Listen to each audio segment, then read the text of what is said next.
મિત્રો, ટેટ 1 અને ટેટ 2 માટે ખૂબ જ અગત્યના 20 પ્રશ્નો 100% પરીક્ષામાં કામ આવે એવા પ્રશ્નો.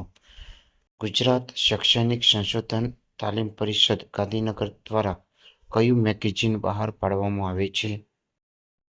મિત્રો, શાળામાં આશીર્વાદરૂપ એવું જીવન શિક્ષણ બહાર પાડવામાં આવે છે.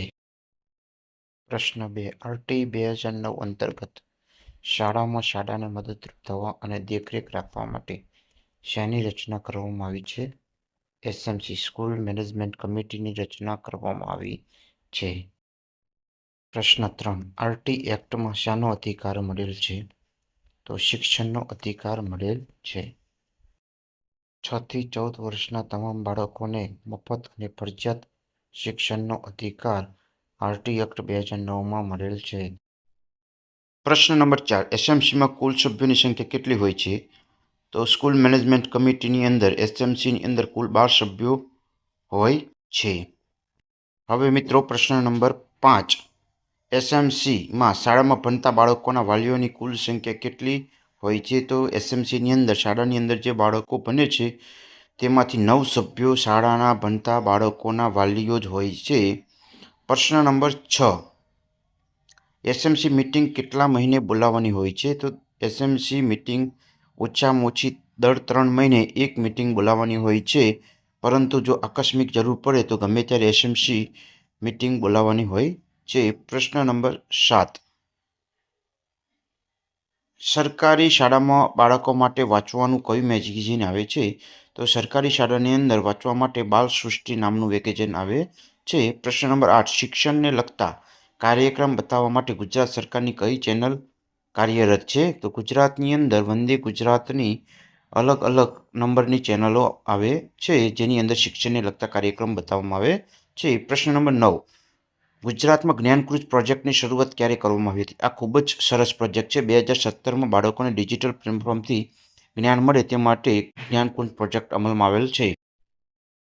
પ્રશ્ન નંબર 10.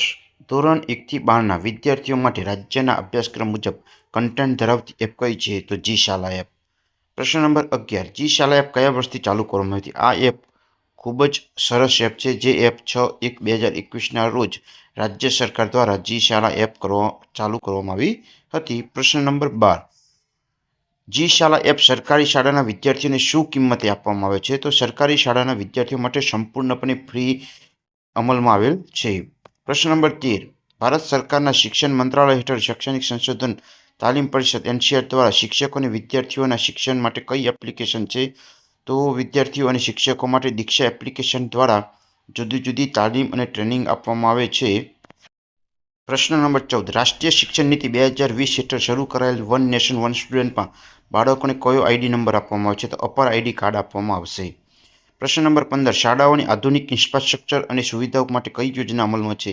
તો શાળાઓને આધુનિક બનાવવા માટે પીએમસી યોજના હેઠળ શાળાઓને આધુનિક બનાવવામાં આવશે. પ્રશ્ન નંબર 16.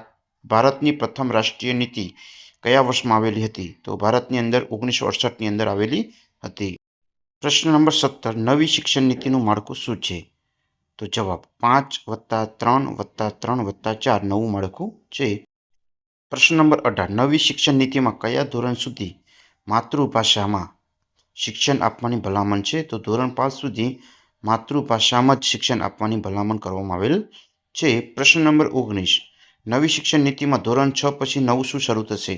તો ધોરણ 6 પછી બાળકોને વ્યવસાયિક તાલીમ વોકેશનલ એજ્યુકેશન આપવાની યોજના શરૂ થશે.